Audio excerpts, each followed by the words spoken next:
Don't know how to convince someone that I'm not a Republican plant besides being deposed by Elon Musk. Kat Abughazaleh is running as a Democrat in the race for Illinois' 9th congressional district. You may have seen Kat specifically online and viral videos describing right-wing social media coverage, but now there are other opponents in the race. I love a competitive primary. How does she plan to gain our trust when many of us see her as an outsider?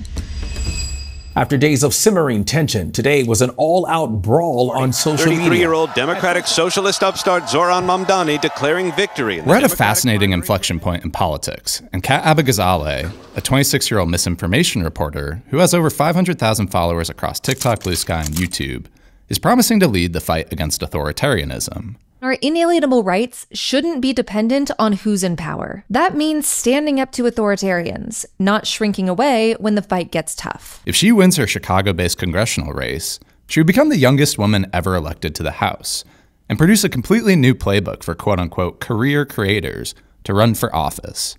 So what did you think after seeing her open up the shop for the first time? I mean, I think the vibe was exactly what you think a Gen Z politician running for Congress would be. A guy they just brought on who worked for the Harris campaign, who was like setting up a Discord server for them. It was a very run and gun operation for sure. We spent the last 3 months documenting her campaign. The full story appears in our upcoming magazine.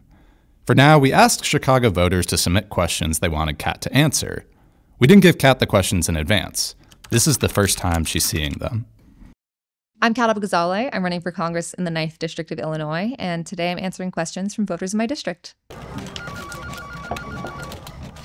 Okay, so from @birdmoney, what have been the biggest changes she's experienced pivoting from content activism to running for public office? I have to say probably the best training for running for Congress, at least in like the public eye way, is reporting on the far right, because I have a very thick skin and I can't imagine what it's like to build that on the campaign trail. I'd say the biggest difference is, I was talking to a lot of people, some in real life and some online. My content mostly lived online and my journalism mostly lived online, and now I get to talk to a lot of people in real life and also bring them together, and that's what's been really cool, is bringing others into the fold. And it's not just them to me, it's them to me to the other person that's sitting on the other couch. Or at the beach cleanup, for instance, we had like 40 people come, and by the end most of us were sitting in this circle on the beach and talking about what we cared about, and like some people made friends and they went to go get drinks after, and that's been really cool. From @FootlessData507 and Giuseppe Zingara, why did she decide to run in this particular district? And how does she plan to gain our trust when many of us see her as an outsider? Yeah, so I planned to run in this district because it's where I intend to live for the foreseeable future. Ben and I moved here on really short notice and just kind of picked the first furnished apartment that fit our needs and looked at neighborhoods we liked, and that ended up being, Edgewater, Andersonville, Rogers Park, and so I wanted to run in the district I plan to live in. I get seeing me as an outsider. I think you should be skeptical of everyone running for office. My campaign is built on showing what we want to do and not just telling you. We want to make real change before the election. So all I ask is watch me. Ooh, a video question. Amazing. I guess I could see there being some concern among some people who live in the area, like, is this person really focused on the issues, or are they doing it for quote unquote content, and what ultimately like her long-term vision is? I mean, to put it simply, I'm in this to win this. I decided to run because I saw that the Democratic Party isn't doing enough, especially in leadership, either literacy or will to fight right-wing issues. I'm not sure which or both. And we need people in Congress that do know how to do that. And I have a track record of fighting the far right. And my big radical vision is that everyone deserves to afford housing, groceries, and healthcare with money left over to save and spend. I've had people tell me that's a pipe dream, but it's not in most of our peer countries, and there's no reason we shouldn't be able to do it here. I don't think Congress should be a lifetime occupation. I think we have a very fluid and dynamic world. That's part of the reason I vowed not to serve more than 5 terms in the House if elected. There are things that high school students are going through right now that I have no idea about, and it's difficult to legislate on things that are abstract. I'm here to win, I'm here to serve, and I'm here to make as much of a difference and improve as many lives as I do it.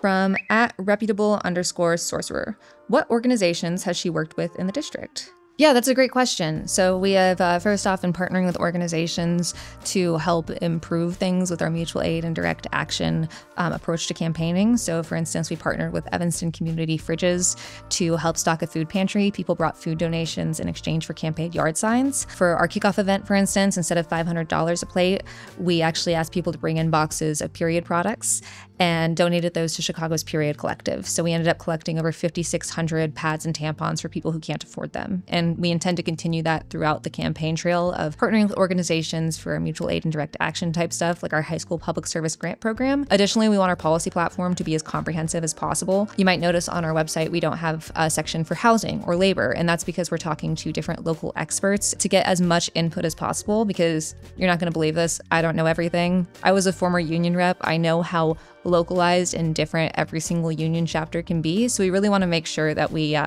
talk to the people who know the most about it. From @PurpleFairy11, given how corrupt Congress is, what do you think you can achieve that will produce noticeable improvement in the lives of your constituents?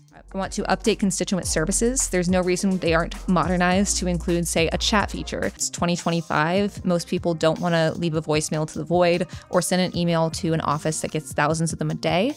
So I think that would be a really great way to make these more accessible, but they also need to be adaptable. Additionally, I'm trying to make it as transparent as possible as a candidate with my platform, and actually people that want to run against me in this race, I've offered to help them with the FEC paperwork to get set up because it's kind of complicated. Running for office feels like something that is only for the super rich or super well connected. I had a big platform that I built myself, but I'm neither rich or, really ingratiated in these generational politico spaces. It's hard, and that's why we need more people to run for office and more people to win. And we also need to really address corruption in Congress. We need to ban the trading of individual stocks from members of Congress. We need binding codes of ethics for members of Congress as well as the Supreme Court. And we need to make sure that the use of oversight and ethics committees are utilized to actually make sure corruption isn't happening and not for political culture war reasons.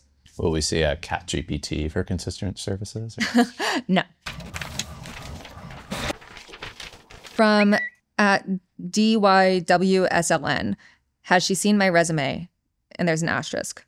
Yeah, they followed up and I said, did you send the resume? And they said, yes. I don't know who you are, maybe, but this isn't a lot of information to go off of, but you can always give us an email at hello@catforillinois.com. Evanston Mayor Daniel Biss announced that he is throwing his hat in the ring to fill Congresswoman Jan Schakowsky's seat. Others running include State Senator Laura Fine and left-wing internet influencer Kat Abughazaleh. From Another Pint, what do you know about legislative mechanics that would make you a better representative for Illinois 9 than a state senator or a sitting mayor? Yeah, so another great question. I have spent my career covering politics and know a lot about the political system. I grew up a huge nerd. My grandmother actually gave me a book of Robert's Rules of Order for, my 5th birthday, which says a lot about me as a child than I would like to actually admit. At the same time, every single member of Congress has a team behind them. Someone that helps them craft legislation, people that help them find experts and try to weigh things in properly if they're doing their job well. I fully intend to do that to help fill in those gaps because no one's brain holds all of the information in the world. I think that Congress, one of the big issues we have here is that it's not diverse enough, not just in